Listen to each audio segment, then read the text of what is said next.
On the other hand, fighting an Alkazite's pretty nice.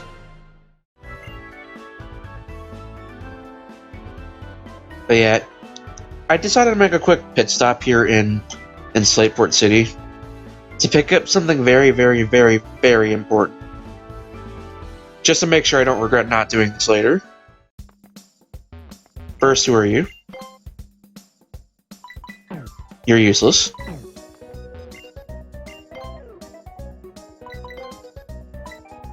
Good enough for me. Buy like 90 Ultra Balls and be done with it. And just let's go for broke. I have like $8.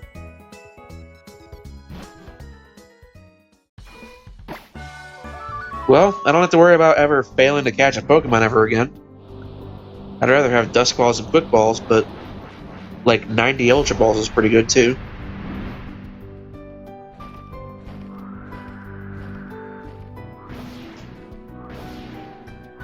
Oh, you know what? I never went back to the trick house. There's like a lot of tricks I never went to.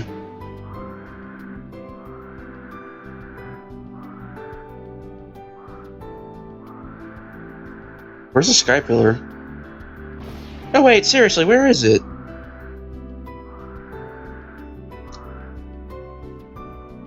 I don't see a Sky Pillar at all here. I'm actually quite amazed. Route 131. I wonder where this takes me.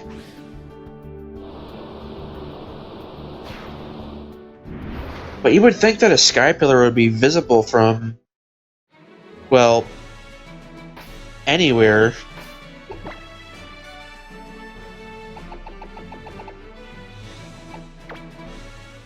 Oh, you got me a Sunstone. That's great. I probably should have used my Repel first. But still, a Sunstone. That's a rare find. And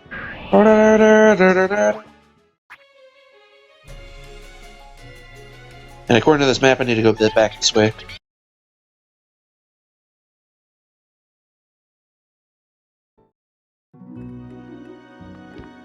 Oh, what's... Oh, okay.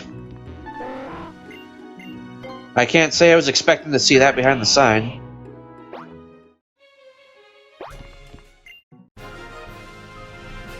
Got a free Kangaskhan Knight. Well, that's a pleasant surprise. I have no clue how it got there, but... Like, either people are just randomly leaving stuff here for people to find, or they just spontaneously appear out of nothing.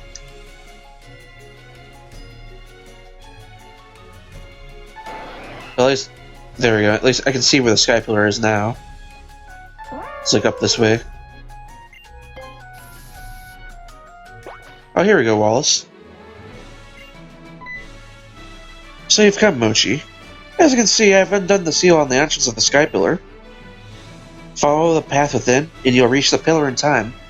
However, to go beyond this point, there's one more trial you must overcome. This is my duty as one of the ancient sootopolitans, a duty passed down to me by my former master. You must battle me, here and now. Prove to me that your power is great enough to face what lies ahead. Are you prepared? Sure I am. I'm plenty prepared because I bought like 90 Ultra Balls. Versus Wallace. You were challenged by Sootopolitan Wallace. He sent out a whale lure.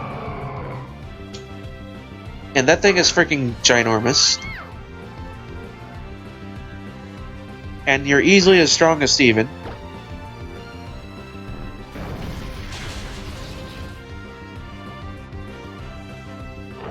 Isn't that gonna drain my HP though? Ah, that was almost half my life.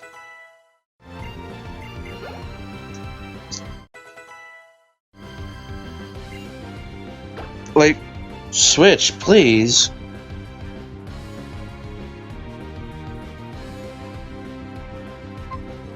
I kind of want to give Hope a shot. She has not gotten any exercise in a while.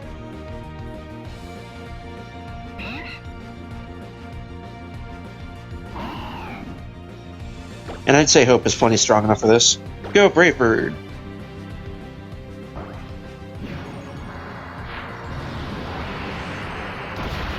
I hope you are strong enough, because this is going to hurt me a lot more than it hurts you.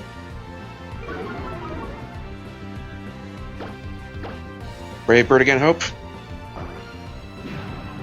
Because that's really all you're good for at this point.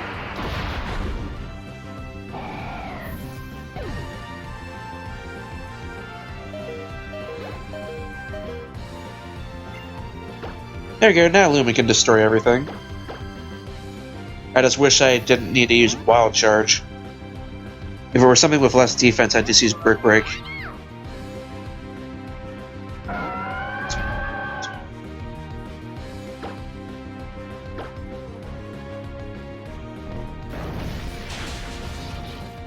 I gotta say, I really want a Milotic. I have one of my Omega Ruby, I should really raise it sometime.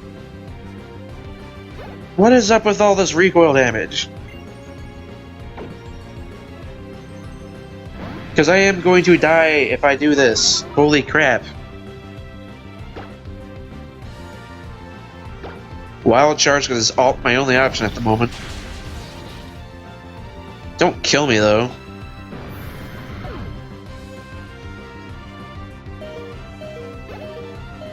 Darn it, Lumen, you're like almost dead. You can't afford to Wild Charge anymore right now. Not that I would let you with what's coming out next. Wow. Go Sapphire.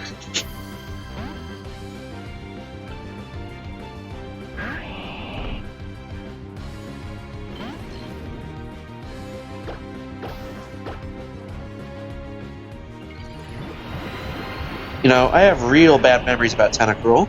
Back in Pokemon Generation 1, I had a Dragonite and I got utterly destroyed by Tentacruel. And that's all because Tentacruel is just so freaking fast for some reason. But for some reason, his Tentacruel was never strong enough to kill my Dragonite in one hit. Although it didn't matter because he had Wrap.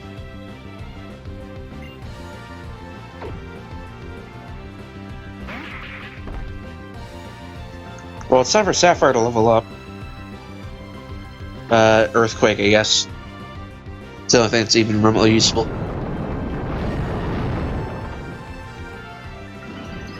Ah, no. Okay, I'm switching out.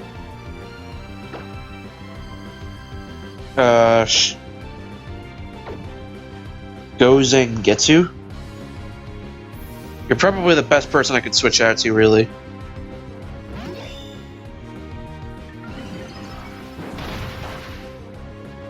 Yeah, at least you resist attacks.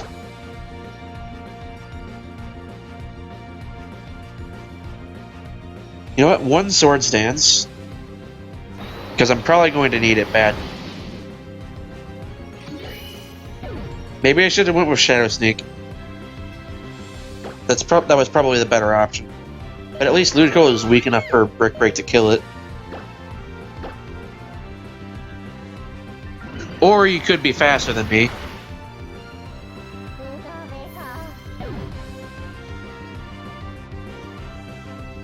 Oh wait, that's right. He has Swift Swim. You know what? Hope. If we're gonna go all in, we may as well just go all in. Brave Bird. If we're all gonna die, we're going out in style. There we go. Whoa, Hope.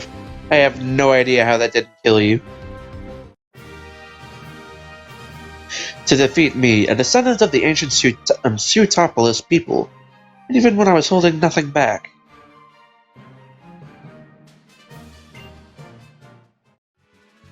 Well, this certainly explains how I was a champion back in Emerald.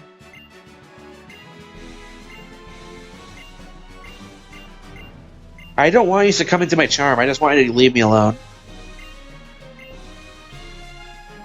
You also couldn't defeat my Pokemon. Like, really? Like, 2 of my Pokemon are dead, and one is, like, on death's doorstep.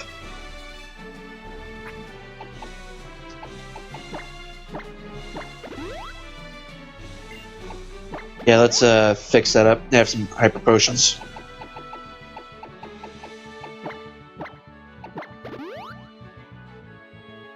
Yeah, you need that Sapphire. Zengetsu needs it. You need this.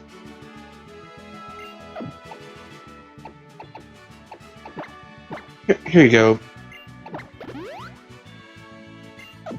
Okay, I am deliberately just giving my herbs to everyone else but Lumen. It's because of all the time I spent Pokemon on me, I really have no idea what would happen if I treated it otherwise.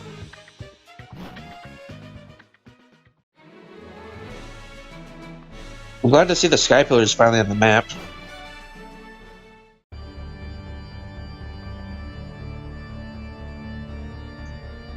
So you came. Thanks for that. Nice little clap sound effect right there. I'm really feeling it. I am too.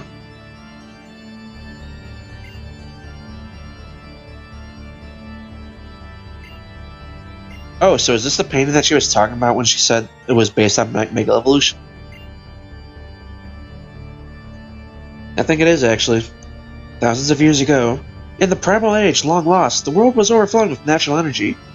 Primal Groudon and Primal Kyogre fought over that energy in endless furious clashes. In the face of Primal Groudon and Kyogre's great power, people could do nothing. The only choice was to watch as disaster upon disaster swept over them.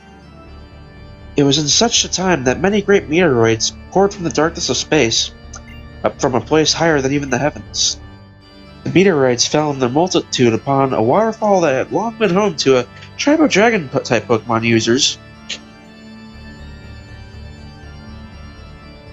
And that's it. Chapter 1. I'll tell you the next part on the next floor. Look forward to it. Are there wild Pokemon here? Yes, there are.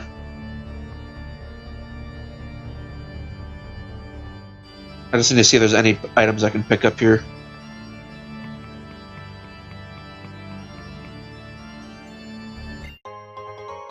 Oh, Dragon Scale, that's really useful. I have all the Seizure and Kingdra for that.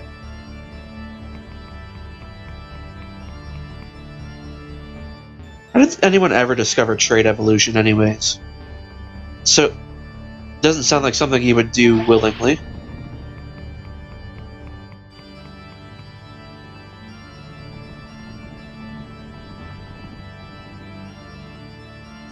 Oh, there you are. Let me continue, and that TM in the top left is going to taunt me. Chapter 2.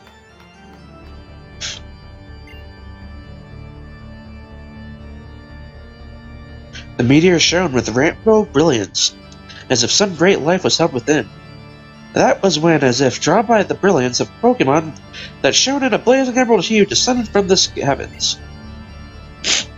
That Pokemon was none other than Rayquaza. Rayquaza's power overwhelmed that of the two primal Pokemon, and peace returned to the world. The people of Hoenn revered Rayquaza as a true savior. 1,000 years after this, the meteorites fell once again. A huge meteorite, far greater than any before, struck the planet, pouring deep into the ocean, and leaving behind a crater larger than any other. The land born of this event later became known as Sootopolis. Chapter 2 is over, and it's really short. Funny enough, though, I don't need to say bye. How is this place even still standing? There's like nothing supporting these platforms. Now our tale reaches the best part. Sootopolis was born from a great meteorite strike.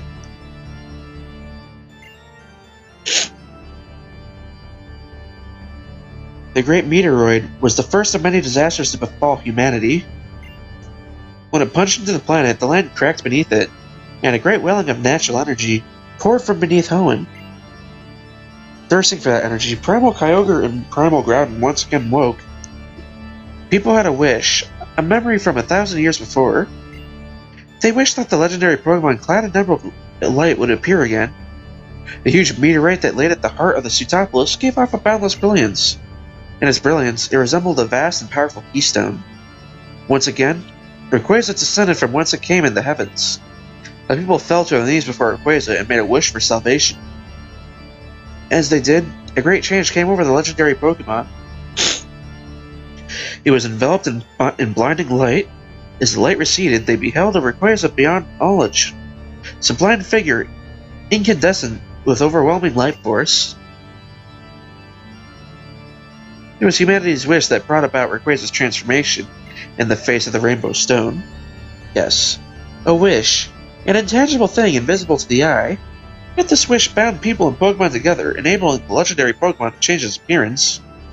Doesn't it remind you of something? That's right, it sounds like Mega Evolution, doesn't it?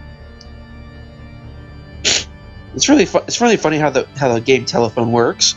When telling a story, or in some cases reading it, you sometimes accidentally substitute words, which means that you're reading it incorrectly technically, while still remaining sort of the same. It's a bit of a side effect, but otherwise, that's what a thesaurus and other similar words are for. And how did the story end? After being transformed by the wish of the people, did Rayquaza save them from disaster? Rayquaza once again confronted Primal Groudon and Primal Kyogre. The golden filaments that sprang from its body covered the sky. An emerald brilliance illuminated the area. A terrible wind arose. The wind and emerald light visibly sapped power from Primal Groudon and Kyogre. Drained of their primal powers, the two vanished into the depths of the land and sea. Rayquaza watched them go, regaining his usual appearance. Then it soared back up to the heavens where it dwelled. A witness of this series of events, a tall visitor from a distant land said, "It is the Delta, born of the great disturbances of this world. By the bonds born of mankind's wish and the power of the stones, it'll calm the troubles and plague the world." That was when the Draconids constructed their great tower to hold the Rainbow Stone that had granted Rayquaza its power, and to try to get a little bit closer to Rayquaza in the heavens above. To record history of their trials and the great feats of mighty Rayquaza for all to know, they left behind the murals as you see here. A giant tower in paintings of the past. You know, I feel like I've seen something like that recently. But now, I suppose it's time for the last chapter of our tale.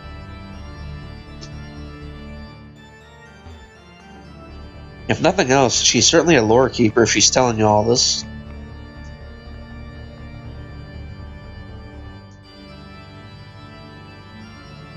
At last, we reach the final chapter. 1,000 years of peace followed after the disastrous time, but the Draconid people, learning from the long history's cyclical nature, foretold that the meteorite would fall into this land again. The meteoroid to come, they prophesied, would be far greater than those who had come before it. This meteoroid would be great enough to break the world forever.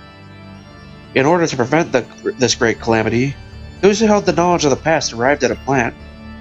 Their plan was to invoke Rayquaza, the great savior, and summon it to this land before the meteoroid could strike. And that's it. That's the end of the Draconid's tale. I spent a long time thinking about how I could protect the happiness of as many people as possible. What I must do, as one who holds both the knowledge and the power, one who bears the heavy wishes of those who could not live up to that fate. Well, I had to be really creative, you know.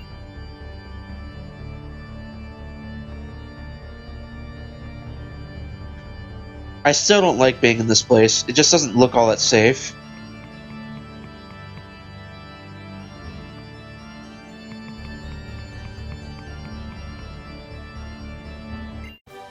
Oh yeah, TM64 explosion. But holy crap, this is just a repeating organ that never seems to end.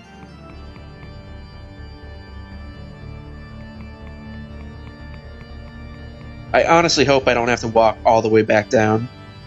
That would be a huge nightmare.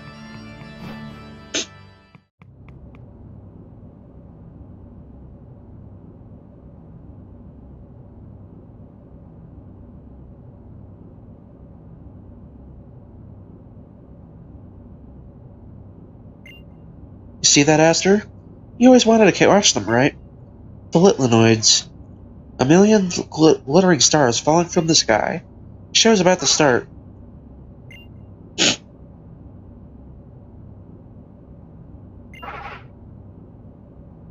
I like zinnia. And I like this random triangle. Welcome to Dragon Heart Altar. Mochi, you know what I'm trying to do here by now, don't you? That's right. I will summon Rayquaza to this world to destroy the meteoroid headed for Hoenn. You can have my Megastone, by the way. I'm barely using it. That is it is our duty. Your eyes are red and that's freaking awesome. Ever since I was a little girl, I always turned my eyes up to the sky. I was so full of uncertainty that I felt my heart might be crushed by it. Well, this is all drama, alright? I turned and looked up there so my tears would never ever fall. Looking up kind of makes it happen, you know? Is it possible for this event to appear in the daytime? I kind of have, actually. Honestly, I'm basically just a yes man at this point.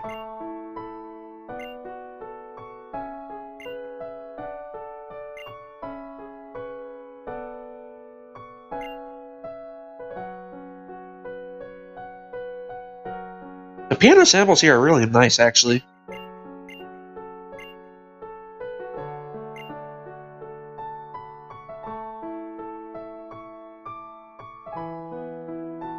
So basically, there was probably another Aster.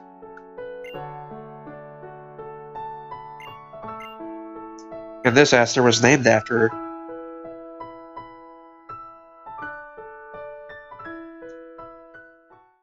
Like, considering how Zinnia's treating this Aster, like is Zinnia like a mother, or is she missing her mother or something? I don't know.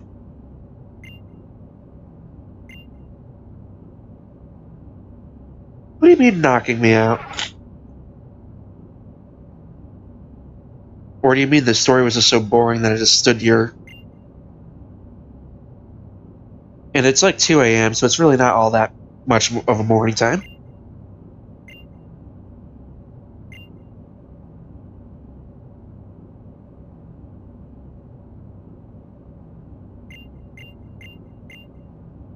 With jewel bright and borrowed might from the spirits of the departed, through the sacred rite of thy great sight, I almost said grateful, my life as well as I offer, the keystones that Zinnia holds are giving off a blinding light. Blinding as in you can't... Oh, wow, that really is blinding, holy crap.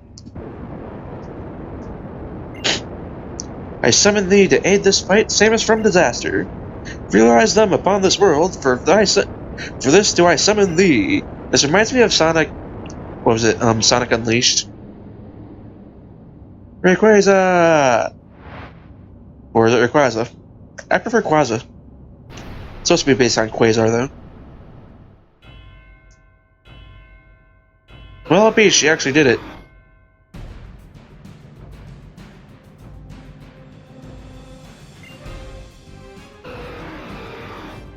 That's a really small Rayquaza.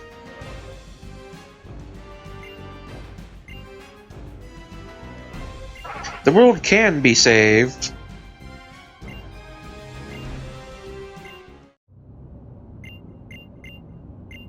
Zinnia's keystone does not react.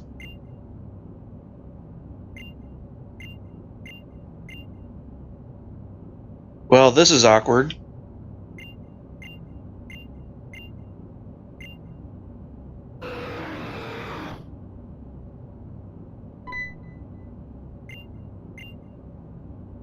The one without enough power is you, Rayquaza? The meteorites that should lie within Rayquaza's great body aren't enough? Have these thousand years drained them of their power? Probably, and your eyes got real small real fast. But if you turn around and look at me, you'll see that I have this serious face.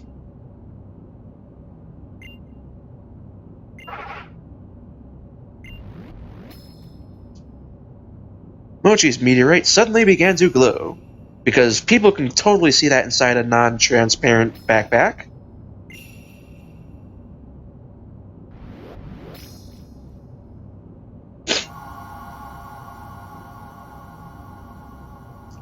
Well, Zinnia technically did do it, but I just had to be here.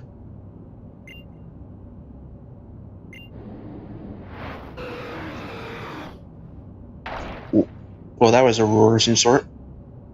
Rayquaza swallowed Mochi's meteorite from inside his backpack without harming Mochi at all. That was utterly amazing.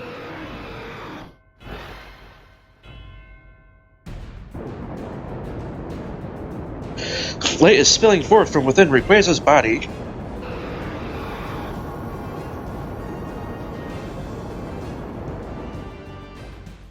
I don't really need to act as a narrator, though. But obviously you know what's coming up here. Rayquaza is a swallowing meteorites allows it to store as much power as a Megastone. Your meteorite summoned forth the power needed from Rayquaza to Digivolve.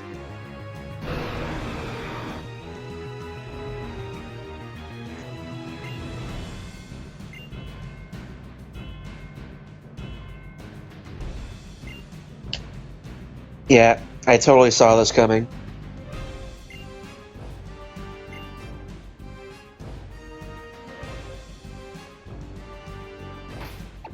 So yeah, let's just sit here, save the game, and... well, catching Rayquaza would be quite difficult.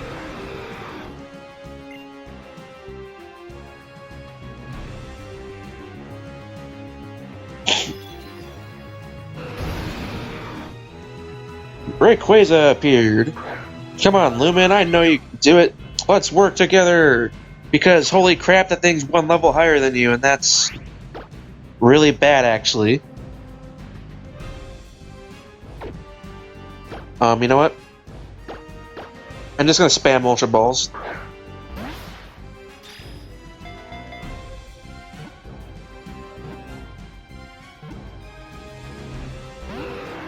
I almost thought that would work. And it almost did. I'm actually quite amazed.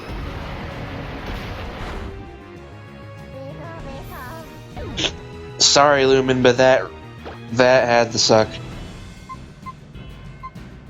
If only I had like a fairy type with me. Go Zangetsu, because you're the only one who can.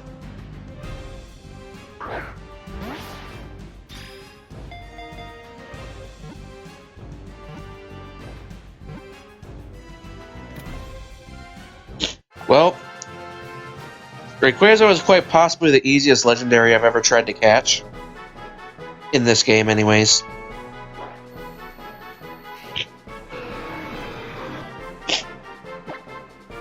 I didn't read any of that, but that gave me an idea for a nickname.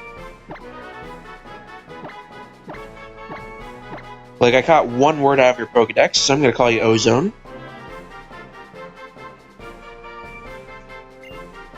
He has been transferred to Box 1. He wishes to join my party. I will send back Waffle. Oh, I'm sorry, also Waffle. I love having you with me, Waffle, but you're really not that helpful. Not at this point in the game, anyways. History has chosen me. The truth remains that Rayquaza chose you and not me. But, well, I don't know how to put it into words exactly. I think I understand why. I'm the main character and I get to do everything.